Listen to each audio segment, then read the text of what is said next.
नमस्कार माझ्या लाडक्या ताईंनो, लाडक्या बहिणींनो, माझ्या चॅनलमध्ये आपले स्वागत आहे. लाडक्या बहिणींना जुलै महिन्याचे पैसे कधीपर्यंत मिळणार? महाराष्ट्रातील मुख्यमंत्री माझी लाडकी बहीण योजनेचा जुलै महिन्याचा हप्ता अद्याप लाभार्थ्यांना मिळालेला नाही. ऑगस्टच्या 5 तारखेपर्यंत हा हप्ता मिळेल, अशी माहिती आहे. या योजनेची छाननी विधानसभा निवडणुकीनंतर होईल, असे सरकारने जाहीर केले आहे. विधानसभा निवडणुकीच्या आधी राज्य सरकारने मुख्यमंत्री माझी लाडकी बहीण योजना सुरू केली होती. या योजनेद्वारे पात्र महिलांना दर महिन्याला 1500 रुपये दिले जातात. मात्र आता या योजनेचा जुलै महिन्याचा लाभ अद्याप महिलांना मिळालेला नाही. त्यामुळे हा लाभ कधी मिळणार याकडे सर्वांचे लक्ष लागलं आहे. आता याबद्दलची मोठी अपडेट समोर आलेली आहे. येत्या महिन्याच्या अखेरपर्यंत किंवा ऑगस्ट महिन्याच्या 5 तारखेपर्यंत लाडक्या बहिणींना हा लाभ दिला जाईल, अशी माहिती समोर आली आहे. जुलै महिन्याचे पैसे कधी मिळणार? राज्य सरकारने गेल्या वर्षी सुरू केलेल्या मुख्यमंत्री माझी लाडकी बहीण योजनेंतर्गत पात्र महिलांना दर महिन्याला 1500 रुपये दिले जातात. गेल्या वर्षी सुरू झालेल्या मुख्यमंत्री माझी लाडकी बहीण योजनेचा दुसऱ्या वर्षातील पहिला म्हणजेच जुलै महिन्याचा लाभ अद्याप राज्यातील लाभार्थी बहिणींच्या बँक खात्यात जमा झालेला नाही. या महिन्याच्या अखेरपर्यंत किंवा पुढील महिन्याच्या म्हणजेच ऑगस्टच्या 5 तारखेपर्यंत मिळेल, अशी माहिती एका वरिष्ठ अधिकाऱ्याने दिली आहे.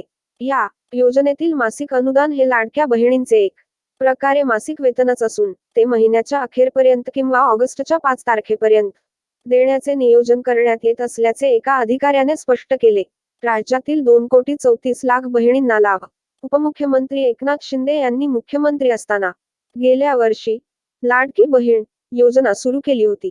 जून महिन्यात या योजनेला 1 वर्ष पूर्ण झाले. योजनेचा पहिला लाभ राज्यातील 2,34,00,000 बहिणींना मिळाला होता. त्यानंतर ही संख्या कमी जास्त होत गेली.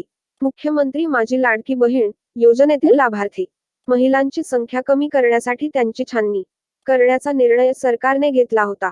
मात्र स्थानिक स्वराज्य संस्थांच्या आगामी निवडणुका लक्षात घेता सरकारने सध्या ही प्रक्रिया थांबवली आहे, अशी माहिती महिला व बालकल्याण विभागातील सूत्रांनी दिली आहे. या योजनेंतर्गत 21 ते 65 वयोगटातील मंजूर अर्जदार महिलांना दरमहा 1500 रुपये आर्थिक लाभ दिला जातो. सध्या राज्यात 2,34,00,000 लाभार्थी आहेत.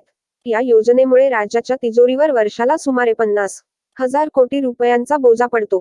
त्यामुळे विधानसभा निवडणुकांनंतर या योजनेतील अर्जांची छाननी करून अपात्र महिलांना वगळले जाईल, अशी घोषणा सरकारने यापूर्वी केली होती. छाननी प्रक्रिया सध्या स्थगित.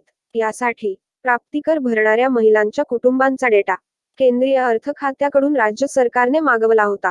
हा डेटा मिळाल्यावर 2.5 लाखांपेक्षा जास्त उत्पन्न असलेल्या कुटुंबांतील महिलांची छाननी होईल अशी शक्यता होती. मात्र आगामी महापालिका, नगरपालिका, नगर परिषदा, जिल्हा परिषदा आणि पंचायत समित्यांच्या निवडणुका विचारात घेता ही छाननी प्रक्रिया सध्या स्थगित करण्यात आली आहे. निवडणुका संपेपर्यंत नोंदणी केलेल्या सर्व महिलांना लाभ दिला जाईल. त्यानंतरच सरकार छाननीबाबत पुढील पावले उचलेल, अशी अपेक्षा आहे.